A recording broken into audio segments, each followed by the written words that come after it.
Nous reprenons notre cours sur le livre de l'Apocalypse et nous en sommes à la 9e séance déjà. C'est-à-dire que ça a eu lieu pendant toute l'année dernière, 2022-2023. Ça fait déjà un ensemble de 16 heures qui sont déjà sur YouTube. Donc là, c'est déjà donc, le 9e séance. Livre de l'Apocalypse, donc, qui veut dire donc, révélation de Jésus-Christ.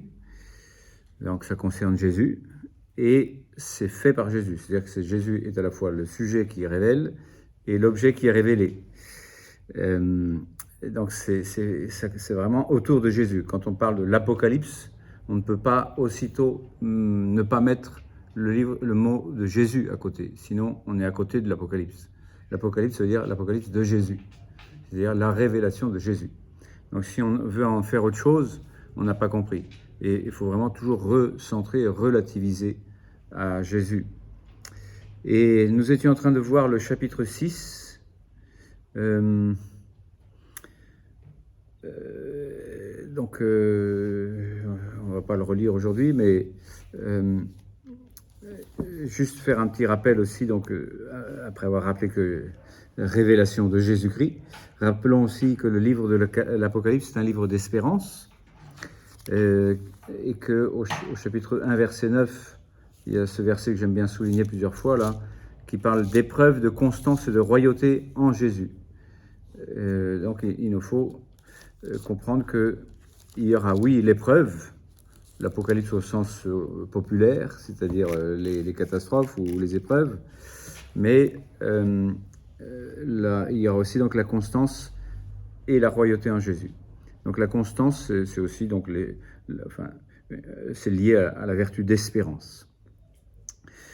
Et cette espérance, c'est la victoire définitive justement de Jésus-Christ. Donc la révélation de Jésus-Christ, ça veut dire aussi la révélation de sa victoire, celle qui est figurée au centre, on peut dire, pas géographique, mais en tous les cas au centre théologique du livre, c'est-à-dire l'agneau immolé. Et ce centre, donc c'est en 5-6, je vous avais déjà présenté l'importance littéraire, dans la structure littéraire du livre de l'Apocalypse, l'agneau immolé depuis la fondation du monde, comme il est dit à deux autres endroits de l'Apocalypse. Et cet agneau immolé, c'est sa victoire définitive, si vous voulez, depuis avant la fondation du monde et puis réalisée sur la croix dans l'histoire, dans le temps. Cette immolation, cette offrande de lui-même, on pourrait dire, à son Père et à son Église, par amour, eh bien, c'est sa victoire définitive. Et c'est une bonne nouvelle éternelle, comme on l'avait déjà souligné plusieurs fois aussi, ce chapitre 14, verset 6, là, je l'ai plusieurs fois souligné, un ange qui a une bonne nouvelle éternelle à annoncer. Et la bonne nouvelle, ça veut dire l'évangile. Hein. Donc, révélation de Jésus-Christ, où est-ce que se trouve cette révélation de Jésus-Christ? Oui, dans l'Apocalypse, en tant que c'est l'agneau immolé qui nous est révélé, mais aussi donc dans les évangiles, au sens où c'est l'avènement historique, le premier avènement de Jésus, en attendant son second avènement, qui sera donc sa révélation ou son apocalypse définitive. Donc, bonne nouvelle éternelle, bonne nouvelle centrée sur la personne de Jésus. Évangile éternel, Jésus est l'agneau immolé, sauveur du monde et sens de l'histoire. Ça, c'est en opposition avec les malheurs, le bonheur, donc bonne nouvelle, et puis le malheur, il y a un parallélisme antithétique. C'est comme ça qu'on appelle ça. C'est-à-dire que c'est deux versets qu'on peut mettre en parallèle, mais qui sont en antithèse. Mais ils sont, dans leur antithèse, ils sont complètement parallèles. Et donc, je l'avais déjà souligné ça, je crois, chapitre 8, verset 13, quand on nous dit, je vais le relire parce qu'on l'avait déjà lu, « Et ma vision se poursuivit, j'entendis un aigle volant au zénith et criant d'une voix puissante, Wai, wai, wai, en grec, c'est-à-dire malheur, malheur, malheur aux habitants de la terre à cause de la voix des dernières trompettes dont les 3 anges vont sonner. C'est-à-dire les 3 derniers fléaux, dont on a vu déjà les 3 premiers, enfin avec les 3 premiers cavaliers, là, enfin les 4 premiers cavaliers, même si c'était 1 plus 3. Et donc ça c'est le verset 8-13, et en parallélisme exact, mais antithétique, 14-6, puis je vis un autre ange qui volait au zénith, donc la même expression exactement, ayant une bonne nouvelle à annoncer à ceux qui demeurent sur la terre, à toute nation, race, langue et peuple. Donc on pourrait dire, il faudrait savoir où c'est why à tous les habitants de la terre, à cause des dernières tempêtes, ou alors bonne nouvelle à tous ceux qui demeurent sur la terre, à tous les habitants de la terre aussi. Donc il y a vraiment une manière de dire, ça concerne tout le monde, mais pour les uns ça va être malheur et pour les autres ça va être bonheur. Alors comment va se faire la séparation? Eh bien pour ceux qui acceptent la révélation, c'est-à-dire l'Apocalypse de Jésus-Christ, c'est-à-dire pour ceux qui acceptent de se laisser sauver par Jésus. Et donc la bonne nouvelle, bien sûr, de Jésus, c'est l'espérance, en tout cas pour les chrétiens, pour ceux qui croient en Jésus, c'est une espérance, une constance, telle que toutes les mauvaises nouvelles apocalyptiques, tous les why que vous voudrez, quelle que soit, on peut dire, l'ampleur et la gravité de leur manière de se succéder en plus sans arrêt, eh bien, de s'aggraver au fil des temps, puisqu'il y a une espèce d'aggravation aussi au fil des temps, et bien jusqu'à la fin des temps. Quels que soient, on peut dire, les malheurs, nous, on a toujours une bonne nouvelle qui dépasse toujours toutes les mauvaises, c'est-à-dire Jésus. Donc la révélation de Jésus-Christ. Nous avons étudié les 4 cavaliers, donc je disais 1 plus 3, donc il y a 1, c'est Jésus, le cavalier blanc, que l'on retrouve donc ici, au début du déploiement des sceaux, et puis qu'on va retrouver à la fin du déploiement des sceaux, comme pour faire une inclusion entre début et fin, l'alpha et l'oméga, le commencement et la fin. Jésus est le premier et le dernier des cavaliers, et c'est lui qui revient à la fin en 19-11. On a une conclusion, on pourrait dire, enfin une présentation de la conclusion de toute la révélation de Jésus-Christ à travers l'espace et le temps, à travers l'histoire, c'est que de toute façon c'est bien lui qui déjà était le vainqueur et qui est sorti en vainqueur, et pour vaincre encore quand il va revenir dans sa gloire. Donc il y a une manière de vouloir, c'est très important pour comprendre l'Apocalypse, de mettre en rapport 6-2 et 19-11, c'est-à-dire le cavalier blanc. Et donc ça c'est le premier des cavaliers, donc à distinguer les 3 suivants, parce qu'il n'est pas un des 4, il est le premier, au sens le premier et le dernier. Et les autres, donc, c'est en effet le déploiement des catastrophes, là. Les cavaliers de toutes sortes de couleurs, là. Le cavalier, donc, rouge feu, comme la guerre, le cavalier noir, comme la misère, on pourrait dire, et comme la famine, et puis le cavalier vert, comme la fleur des champs qui est verte un jour et le lendemain est sèche et bonne pour le feu. Et donc le caractère éphémère, on peut dire. Donc il y a un déploiement de ces 3 cavaliers là, donc au chapitre 6, mais au sens où tout ça s'est inséré dans la victoire définitive du cavalier blanc. Ensuite, nous avions voulu interpréter, j'avais essayé d'insister sur le vient qui est donné par les 4 vivants. Et les 4 vivants représentent là encore la bonne nouvelle, c'est-à-dire l'évangile. 4, comme il y a 4 évangiles ou 4 évangélistes, et les 4 disent « viens ».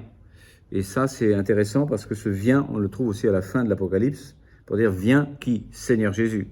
Et donc, la présentation littéraire ici des 4 « viens » semblerait à mettre sur le même plan et semblerait dire « viens catastrophe », au cavalier horrible là, de la guerre, etc. Non, c'est toujours « viens Seigneur Jésus », sous-entendu, même si, pas par conséquence, mais par effet, on peut dire, collatéral non voulu, eh bien, quand Jésus vient, il se trouve qu'il y a des catastrophes qui se déploient, non pas parce que Jésus vient, mais oui, mais parce qu'il vient dans un monde où il faut chasser le diable, le prince de ce monde.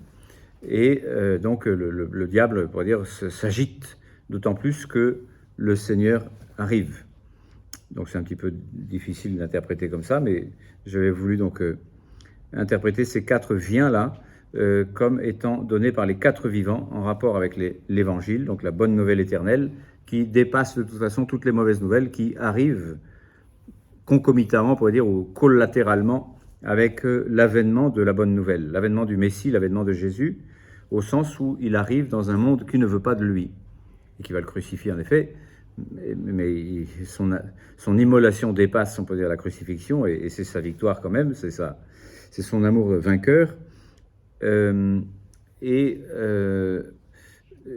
J'avais expliqué comment c'était à mettre en lien, un exemple, on peut dire qu'on avait avec la naissance de Jésus à Noël.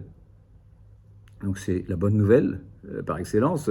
Noël, ça reste la bonne nouvelle. C'est toujours une belle fête de se dire oui, le Sauveur vient nous sauver. Il est tout petit et il fait pas peur, il fait peur à personne. Mais il se trouve que dans la foulée de la naissance de Jésus à Nazareth, il y a Hérode qui est représente, on peut dire, le pouvoir diabolique qui règne dans ce monde. Eh bien, Hérode se venge, quoi. Hein. Enfin, le diable, à travers Hérode, fait un massacre des innocents autour de la naissance de Jésus. Donc, pour dire, à la fois, il y a l'avènement du bonheur, de la bonne nouvelle, et à la fois l'avènement des catastrophes apocalyptiques au sens commun, c'est-à-dire l'avènement de massacres et de cavaliers rouges, feu là, avec la guerre et le sang. Oui, donc ce vient des quatre évangélistes là, ou des quatre évangiles, ou de tous ceux qui veulent la bonne nouvelle de Jésus. C'est à la fois pour rappeler donc Noël, c'est-à-dire effectivement l'avènement le premier avènement de Jésus, et à la fois pour appeler son second avènement. Comme on le lit à la fin du livre de l'Apocalypse, justement, viens Seigneur Jésus, nous attendons toujours le retour de Jésus, qui s'appelle aussi donc sa parousie, ou son second avènement, sa seconde venue, son second avant, parce que avant c'est le mot qu'on emploie dans la liturgie pour parler justement du premier avènement et en même temps du dernier avènement ou du deuxième avènement de Jésus dans la gloire. Et d'où le fait que ce livre de l'Apocalypse aussi est un livre de l'espérance et de prière. Viens, Seigneur Jésus, de supplication pour hâter le second avènement du Christ, c'est-à-dire sa parousie dans la gloire. Sur cette prière, je vais y revenir parce que le cinquième sceau, je vais essayer d'en parler aujourd'hui un petit peu, après on va parler des quatre premiers, là, des quatre viens. Le cinquième sceau est aussi dans ce ton de la supplication, non pas en redisant viens, mais en disant cette fois-ci jusque quand, Seigneur. Les quatre vivants appellent donc ensemble le premier et le second avènement ou révélation ou apocalypse donc de Jésus-Christ. Et ils n'appellent pas donc les fléaux, mais c'est comme au temps de la première venue, Noël a provoqué le massacre des innocents, donc une horreur terrible de cavalier apocalyptique épouvantable, pas comme une conséquence, mais comme un effet collatéral, si vous voulez, de l'avènement du bonheur et du salut, c'est-à-dire l'avènement de la bonne nouvelle. Mais quand les hommes ne veulent pas de la bonne nouvelle par leur méchanceté et par leur dépendance du diable, si vous voulez, qui est le prince de ce monde quand même, Jésus l'appelle comme ça, eh bien, plus, on peut dire, l'avènement du salut arrive, plus il est refusé, et plus, on peut dire, la responsabilité de l'humanité augmente dans le fait de se mettre dans les pattes de Satan, et ainsi, donc, les catastrophes, si vous voulez, l'apocalypse au sens commun, au sens populaire, je dirais, augmente aussi. Donc c'est un peu paradoxal de se dire, là, plus le salut arrive, et moins le salut arrive, quoi, en gros. Plus le salut arrive, il arrive chez le prince de ce monde qui prétend dire « Non, ici c'est chez moi, c'est pas chez toi ». Et Saint Jean dira « C'est pour détruire les œuvres du diable que le Fils de Dieu est apparu en ce monde ». Donc c'est vraiment la croix du Christ qui semble être sa défaite et la victoire du diable. C'est le moment où le diable est vaincu parce que l'amour est plus fort que la mort, l'amour est plus fort que le diable, et le bien est resté le bien au milieu du mal. Donc la victoire du crucifié, c'est la victoire paradoxale aussi. Et donc il nous est demandé un petit peu de vivre cela en tant que chrétiens. L'avènement, la révélation, donc l'apocalypse, puisque l'apocalypse veut dire révélation, du salut, donc en Jésus-Christ, l'apocalypse de Jésus-Christ, provoque des refus de plus en plus graves au fur et à mesure que, quelquefois, donc l'évangile, le salut, la bonne nouvelle est accueilli, et donc il se passe des avènements du royaume de cieux sur terre quand même un petit peu, mais il se trouve aussi que les refus augmentent aussi, et que du coup la satanisation, si vous voulez, progressive de l'humanité augmente, et ainsi sa culpabilité devant Dieu, et ainsi c'est pas que Dieu punisse des coupables, c'est que l'homme lui-même s'auto-détruit, enfin détruit son propre salut en le refusant, et ainsi augmente sa propre misère, quoi. Augmente ses propres chevaux de guerre et de persécution, on va le voir après là, mais donc on a vu les trois cavaliers, donc la guerre, la famine et la peste, et le caractère donc très, très mortifère, si vous voulez, de cette humanité qui se précipite elle-même, si vous voulez, dans les fléaux, donc dans une apocalypse qui augmente, si vous voulez. Apocalypse, encore une fois, au sens populaire, parce que j'emploie le mot apocalypse pour dire révélation de Jésus-Christ, c'est ça son vrai sens, et puis il y a le sens populaire de dire c'est l'apocalypse, là ça veut dire c'est la cata, quoi.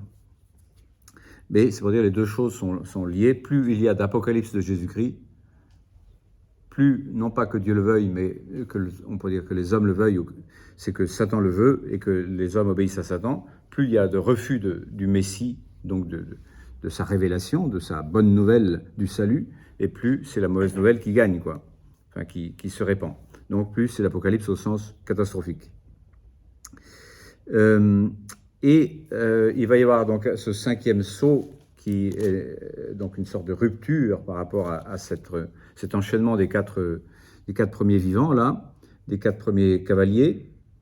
On va essayer de l'analyser un petit peu aujourd'hui. Je voulais continuer sur cette perspective un petit peu de résumé. C'est que la suite du chapitre 6 nous révèle, oui, nous dévoile, donc fait une apocalypse, si vous voulez, de la fin du monde, carrément.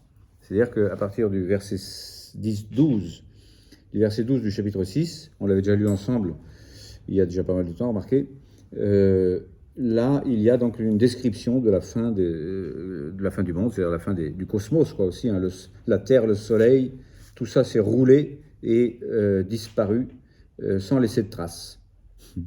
Donc voilà, plus rien. Fin du monde. Et puis la colère de l'agneau, c'est-à-dire la colère de l'agneau de Dieu, non pas au sens c'est un agneau, mais au sens où c'est Jésus, quoi. Donc c'est une manière de dire, oui, bonne nouvelle de la révélation de Jésus-Christ, mauvaise nouvelle de l'Apocalypse au sens populaire, les deux vont ensemble, et jusqu'à ce que ça finisse d'un côté par la fin du monde pour ceux pour qui c'est une mauvaise nouvelle, pour ceux qui sont du côté du mal, si vous voulez, et ça c'est la fin du chapitre 6, et puis tout le chapitre 7, au contraire, ça sera bonne nouvelle ou description du résultat de la bonne nouvelle, si vous voulez, c'est-à-dire du ciel. Donc il y a une sorte de diptyque, c'est-à-dire de panneau à deux volets, entre cette fin du chapitre 6, qui est l'avènement de la fin du monde, donc malheur, malheur, malheur, on pourrait dire, même si c'est ce que j'ai cité tout à l'heure, c'est au chapitre 8, verset 13, mais voilà, je joue un peu même sur les distances littéraires entre certaines choses, mais pour dire, quand même, au chapitre 6, on a la description du malheur, quoi, déjà.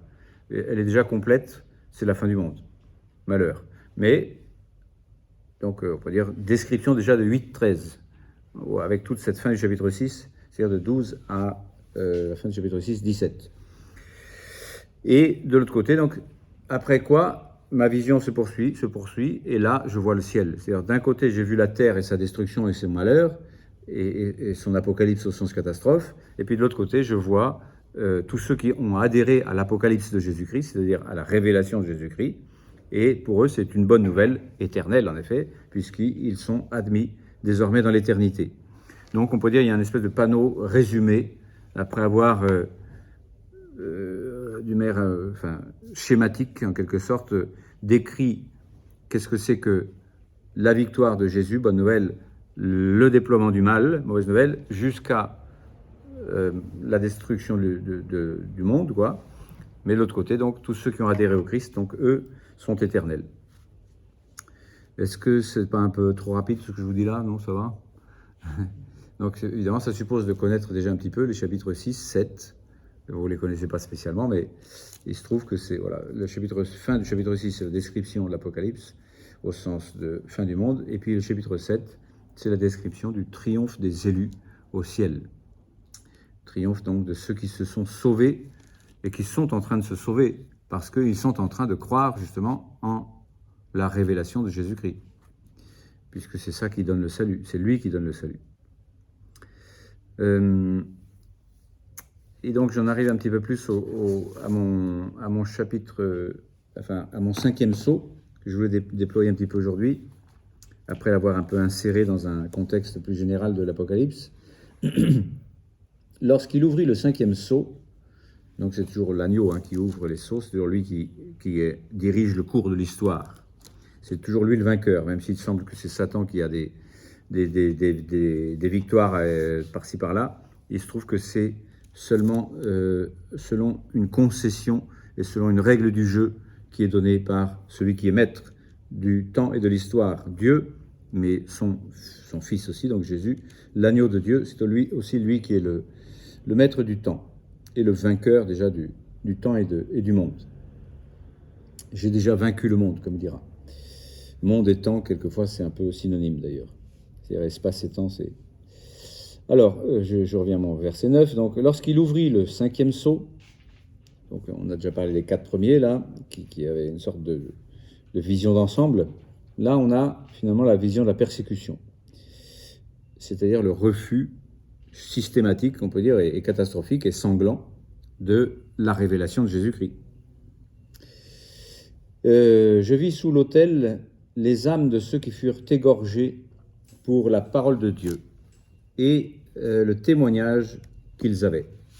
Donc égorgés pour la parole de Dieu et pour le témoignage qu'ils avaient. Pas qu'ils avaient rendu, on en reparlera, mais qu'ils avaient tout court. Parce que c'est posséder un témoignage. Donc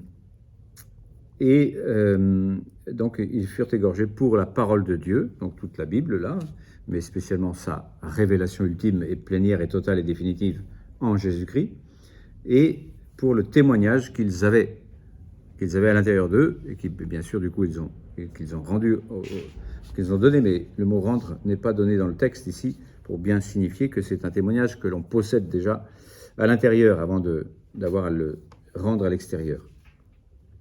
Ce témoignage, c'est celui de l'Esprit Saint, je le dis tout de suite, à l'intérieur de notre cœur, pour dire c'est Jésus qui est le Seigneur. Ce n'est pas une idée qu'on s'est mise dans la tête. C'est Dieu lui-même qui atteste que Dieu est Dieu, en quelque sorte, pour faire court, ou pour faire bien résumer. Donc ils crièrent d'une voix puissante, « Jusque à quand, Maître saint et vrai, tarderas-tu à faire justice, à tirer vengeance de notre sang sur les habitants de la terre ?»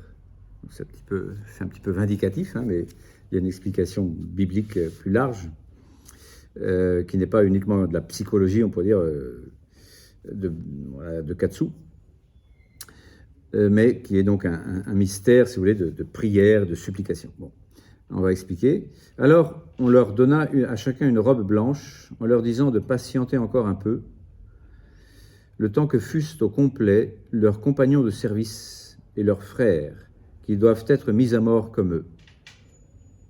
Et ma vision se poursuivit, donc c'est là la fin du monde après. Donc ce 5e sceau est un sceau un petit peu à part, et donc parce que juste après c'est le 6e sceau, donc la fin du monde, mais donc il y a un sceau en soi là ici, qui est donc qu'on peut intituler en effet la persécution, mais j'aimerais bien aussi l'appeler la prière ou la supplication, justement, puisque ça rejoint, c'est dans la même ligne que ce qui avait été un peu typique aussi, un peu systématique dans les 4 sceaux précédents, où 4 vivants avaient à chaque fois crié « Viens, Seigneur Jésus ». Donc sous-entendu, je rajoute « Seigneur Jésus » comme il est dit à la fin de l'Apocalypse. Donc « Viens, Seigneur Jésus », c'est une prière, une supplication. C'est notre supplication toujours, dans le Notre Père, on peut dire, on n'arrête pas de dire ça aussi. Viens, Seigneur Jésus, que ton règne vienne. Et jusqu'à ce qu'un jour il arrive, à force de supplier. Parce que les prières ne sont jamais en vain, même si Dieu ne les exauce pas tout de suite, puisque ça fait un petit bout de temps qu'on attend quand même déjà, depuis 2000 ans au moins. Mais voilà, un jour, ça va quand même advenir, l'avènement de ton règne, Seigneur. Donc viens, Seigneur Jésus, et puis, quand on est dans la persécution, mais jusqu'à quand, Seigneur, tu vas tarder à venir, justement, pas seulement à juger et à rétribuer et à venger, mais jusqu'à quand, donc, nous allons être dans la souffrance comme ça, jusqu'à ton retour, quoi. Et donc voilà, il y a cet aspect de prière et ça me permet d'être un petit peu globalisant aussi là sur les versets, sur les chapitres 6, 7 et 8. Donc je vais faire des liens aussi à propos de cette prière là, ou cette même supplication plus forte encore que viens. C'est pas seulement viens, c'est jusqu'à quand, Seigneur, vas-tu tarder à venir, quoi. Donc sous-entendu aussi pour établir la justice ou rétablir la justice. Nous avons faim et soif de justice, hein, ça c'est une des béatitudes aussi. Persécutés que nous sommes du seul fait d'avoir à témoigner à l'intérieur de nous-mêmes que Jésus est le Seigneur. Et donc ça, je mets le lien avec, déjà avec la conclusion. Hein. Il y a, dans la conclusion, une sorte de réponse déjà. Alors on leur donna une robe blanche en leur disant « patience, patientez ». Donc ce mot de patience, il va falloir en reparler aussi. Dieu patiente au sujet de ses élus, c'est une phrase de Jésus aussi. Dieu n'est pas en retard, il patiente jusqu'à ce qu'il y ait le nombre des élus qui suppose, donc, enfin, qui correspond à un plan de Dieu. Donc pour nous reste mystérieux, mais ici il est mentionné, patientez encore un peu, jusqu'à ce qu'il y ait une sorte d'échéance là, le temps que fussent au complet leurs compagnons de service et leurs frères qui doivent être mis à mort comme eux. C'est-à-dire c'est un peu mystérieux de se dire, voilà, il va falloir qu'il y ait un nombre de martyrs calculé selon un calcul qui ne nous appartient pas mais qui appartient à Dieu, un nombre de témoins en tous les cas, pas forcément du martyr sanglant, mais un nombre de témoins du Christ qui possèdent à l'intérieur d'eux l'Esprit Saint, c'est-à-dire le témoignage de la divinité de Jésus, le témoignage de Jésus. Et donc il faut ici le mot grec pour dire jusqu'à ce que soit au complet le nombre des élus, c'est le mot, enfin c'est un verbe qui emploie le mot plérome. Le mot plérome, c'est un mot français, figurez-vous. Je crois qu'il est dans le dictionnaire, je ne sais pas vérifier s'il est bien dans le petit Robert, mais en tous les cas, en termes techniques, nous on l'utilise habituellement, c'est un mot, le plérome. Je pense que c'est un mot que vous avez peut-être déjà entendu, mais en tous les cas, le plérome, ça veut dire l'achèvement, la plénitude, l'accomplissement, le fait que tout est complet, quoi.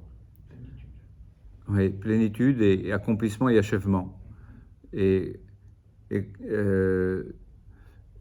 Donc c'est parce que le mot grec ici, c'est le mot pléro, enfin c'est le verbe qui correspond donc à ce mot plérome, pléroma. Et donc il y a un plérome, c'est-à-dire il y a une plénitude, il y a un achèvement, il y a un accomplissement qui pour nous reste mystérieux, mais qui constitue quand même en une quantité. On peut dire c'est étonnant qu'il y ait cet aspect de quantité, mais quand même il faut que le temps soit au complet, cette plénitude, donc l'ensemble des compagnons de service et des frères, donc qui doivent être mis à mort, qui doivent être, on peut dire, témoins du Christ aussi. Donc, jusqu'à quand? Réponse, jusqu'à ce que ça soit au complet, le nombre des élus. Donc, étonnant. Enfin, nous, on n'a pas... Après, qu'est-ce qu'on peut dire de plus de cette plénitude et complétion, enfin, achèvement? On n'en sait rien. En tout cas, c'est pas chiffrable pour nous, certes. Et d'ailleurs, il va y avoir des chiffres dans lesquels, juste après, hein, des 144 000, etc. Mais justement, c'est pas un chiffre qui est chiffrable humainement. C'est, contrairement aux témoins de Jéhovah qui en diront n'importe quoi, il y a donc 12 fois 12 fois 1000. Il s'agit d'une plénitude de plénitude de plénitude. Bon. Donc, je mets ça en lien avec 7.3 et 7.9. En 7.3 et 7.9, Donc cette supplication, on peut dire, doit avoir cette réponse donc de plénitude là. Et en 7.3, on nous dit en effet, attendez pour malmener la terre et la mer et les arbres, que nous ayons marqué au front les serviteurs de notre Dieu. Et j'appris alors combien furent marqués du sceau 144 000 de toutes les tribus des fils d'Israël. Donc là, il y a une espèce de correspondance entre cette idée de plérome, hein, de complétude, là, de plénitude, et cette manière de dire, attendez, là aussi, jusqu'à quand? Attendez, patience, jusqu'à ce qu'il y ait donc un achèvement numérique, mais qui évidemment donc reste mystérieux, puisque justement il n'y a pas à faire de contresens épouvantable de se dire qu'il y a une petite série de sauvés de 144 000, c'est pas beaucoup par rapport aux milliards d'individus quand même. Justement, juste après, on va dire, après quoi apparut à mes yeux une foule immense que nul ne pouvait dénombrer. Justement pour dire, c'est la même. À la fois, on lui donne un chiffre symbolique pour dire que ça correspond à 12 fois 12 fois 1000, il y a tout un aspect biblique. Et puis à la fois, on nous dit, c'est une foule sans nombre, et qui n'est pas nombrable, qui n'est pas chiffrable. Enfin bref, donc je voulais simplement ici faire le lien entre le verset 6.11 et 7.3 pour dire, il y a à peu près la même idée de dire, jusqu'à quand? Attendez. Bon, il y a un peu la même chose, jusqu'à ce que ce soit au complet. Et pareil au verset 9, donc, finalement, donc celle que je viens de citer, là, cette foule immense que nul ne peut dénombrer de toute nation, race, peuple et langue, donc très universellement. Les voici donc tous sauvés là-haut au ciel, même si ça ne veut pas dire que c'est uniquement les saints du ciel, mais c'est aussi tous ceux qui ont déjà le témoignage de Jésus dans leur cœur. C'est-à-dire, déjà sur terre, on est des saints du ciel, du seul fait d'avoir la foi et d'avoir l'Esprit Saint, d'être en état de grâce. C'est-à-dire, il y a un lien à faire entre la grâce et la gloire. Et ce lien, donc cette unité même, cette perspective de les mettre en un seul chapitre, si vous voulez, et c'est dans ce chapitre 7 aussi, là. De dire, oui, et la preuve, c'est par exemple ici, là, au verset 14 de ce chapitre 7, ils viennent d'où ceux-là qui sont avec leur robe blanche, justement, au ciel, là, on leur donnera cette robe blanche-là. Le baptême nous a déjà donné cette robe blanche. Donc, ils viennent d'où? Eh bien, ils viennent du baptême. Donc, c'est pas seulement ceux qui sont au ciel, c'est déjà ceux qui sont baptisés. Et ils viennent de la grande épreuve, ils ont lavé leurs robes et ils les ont blanchis dans le sang de l'agneau. Donc, ils viennent de la grande épreuve, c'est pas ils sont venus et ils sont arrivés, c'est ils sont en train de venir de la grande épreuve. Donc, c'est pour dire, à la fois, c'est ceux qui sont en train de venir de la grande épreuve, c'est-à-dire les baptisés dans la grâce, c'est la même chose pour lui, en gros, que, enfin, pour cette perspective du chapitre 7, là, c'est la même chose, théologiquement, on pourrait dire, que d'être déjà arrivé dans la gloire. Comme dirait une petite Thérèse, par exemple, je ne sais pas ce que j'aurais de plus au ciel, puisque déjà sur terre, avec la foi, j'ai déjà tout. J'ai déjà l'Esprit Saint, j'ai déjà... bon, je sais qu'au ciel, je passerai de la grâce à la gloire, donc ce sera quand même un changement. Mais entre grâce et gloire, si vous voulez, il n'y a pas tant de changements que ça sur le plan théologique. C'est vraiment Dieu qui est déjà là, quoi. Déjà et pas encore. Il y a toujours ce lien à faire quand on lit les choses dans la Bible, d'une manière générale d'ailleurs, hein, à la fois encore terre et déjà ciel, et déjà là et pas encore là, pas encore futur. Donc l'espace et le temps, je l'ai déjà dit plusieurs fois je crois, comptent pas trop finalement, même si nous, on ne peut pas réfléchir autrement qu'en termes d'espace et de temps, puisqu'on est... Voilà, c'est le conditionnement, pour dire, un petit peu de notre, de notre humanité. Et je souligne l'aspect de prière, parce que donc il y a « viens », et puis ensuite il y a « jusqu'à quand ». Donc il y a toute cette prière-là, et puis il y a aussi, donc, dans l'Apocalypse, il y a toujours la prière de louange, hein. Il n'y a pas que de la supplication, il y a aussi donc la louange, gloire à Dieu, gloire à l'agneau de Dieu, puissance, richesse, sagesse, force, honneur, gloire et puissance et bénédiction à lui. Enfin, les prières de louange, l'Apocalypse en est rempli, mais donc il y a aussi ces prières de supplication. Et ces prières de supplication sont là pour hâter justement ce qui n'est pas encore là, et qui cependant est déjà là.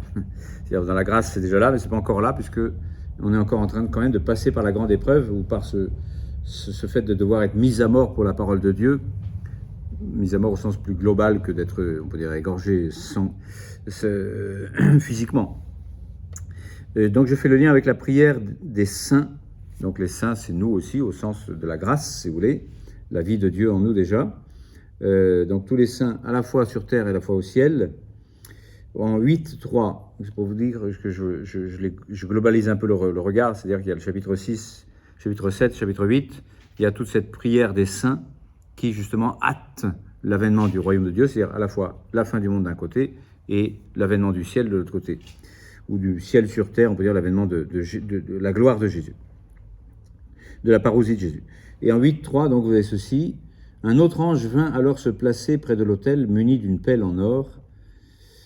L'autel, donc, c'est le lieu où l'on offre et à la fois la victime et en même temps donc, le sacrifice de notre prière, le sacrifice de nos lèvres, comme dit la Bible plusieurs fois. Donc notre prière, si vous voulez, c'est un sacrifice qu'on offre sur un autel. Le fruit de nos lèvres, si vous voulez, c'est déjà un sacrifice qu'on offre à Dieu. Quand le cœur y est, bien sûr. Mens concordet voci, comme dirait saint Benoît. Donc on lui donna beaucoup de parfums pour qu'il les offrit avec les prières de tous les saints sur l'autel d'or placé devant le trône de Dieu. Donc il y a cet ange qui est, on peut dire, cette fonction liturgique de prendre la prière des saints comme une prière embrasée, si vous voulez, comme un encens. Il y a de la braise et il y a de l'encens, si vous voulez, et c'est la prière des saints sur l'autel d'or, bon, et il les offre. Donc ces prières montent devant Dieu. Et donc, si vous voulez, ces prières, c'est un peu celles qu'on a entendues tout à l'heure, c'est-à-dire « Viens, Seigneur Jésus », ou « Jusque à quand, Seigneur, tarderas-tu » ou « Gloire à toi, Seigneur ». Et ces prières, donc, sont ce qui hâte ou fait progresser, si vous voulez, l'avènement du royaume des cieux, ou l'Apocalypse, au sens négatif comme au sens positif. C'est-à-dire positif, c'est-à-dire la révélation de Jésus-Christ, ou son retour dans la gloire.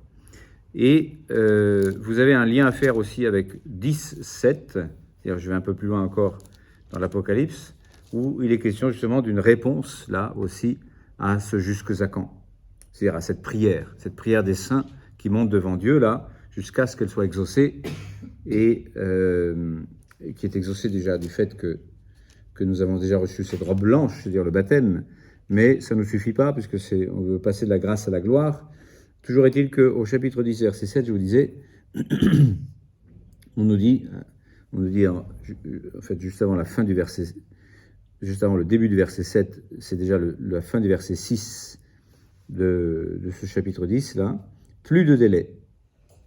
Donc c'est une sorte de réponse. Jusque à quand, du chapitre 5, donc je fais des liens comme ça, qui peut-être sont un peu, pas forcément très évidents, mais ou très sûrs. C'est des interprétations aussi à faire des liens comme ça, mais j'ai l'impression quand même qu'il y a une insistance sur le fait de dire qu'il y a la prière et une impatience et une supplication, et puis une réponse, donc la prière des saints qui montent devant le Seigneur, là, et qui obtient une réponse, quoi. Donc il y a déjà cette réponse, déjà, en effet, au 5e sceau, et puis on l'a ici aussi, plus de délai. C'est-à-dire c'est fini. Jusqu'à quand ? Ben, jusqu'à maintenant. Maintenant, c'est fini. Donc, fini quoi ? Ben, c'est fini le fait d'attendre qu'il y ait une rétribution des bons et des méchants, quoi. Une séparation, si vous voulez, des bons et des méchants. Donc, jusqu'à quand ? Ben, plus de délai, mais au jour où l'on entendra le 7e ange, quand il sonnera de la trompette, alors sera consommé. Là aussi, vous avez le même mystère d'achèvement, même si c'est un autre mot. Le mystère de Dieu, je vérifie quand même si c'est bien un autre mot, chapitre 10, verset 7 de l'Apocalypse, mais on peut dire un sens aussi donc de plénitude et d'achèvement et de complétude et de totalité. Oui, c'est le verbe téléo, c'est plus le verbe pléro, mais peu importe pour nous, c'est quand même l'idée de dire qu'il y a cette consommation, cet achèvement. Bon. Donc il dit ici, au jour où l'on entendra le 7e ange, quand il sonnera de la trompette, alors sera consommé le mystère de Dieu, selon la bonne nouvelle qu'il en a donnée à ses serviteurs les prophètes. Autrement dit, toujours cet aspect d'ambivalence, à la fois c'est fini là, pour dire c'est la fin du monde, mauvaise nouvelle pour ceux qui, on peut dire, sont attachés au monde et ne veulent pas de la révélation de Jésus-Christ, et bonne nouvelle donc au contraire pour ceux qui sont attachés à Jésus-Christ et qui disent finalement ça y est, la bonne nouvelle qu'on attendait encore, c'est-à-dire son avènement dans la gloire, va se réaliser. Ça va, je ne suis pas trop allé d'un bout à l'autre d'une manière trop compliquée, vous me dites? Enfin, il faut connaître le texte, hein. C'est sûr que moi je vous parle d'un texte comme si je le connaissais, enfin, comme si vous le connaissiez aussi, quoi. Je passe d'un verset à l'autre, quelquefois vous êtes un peu perdu.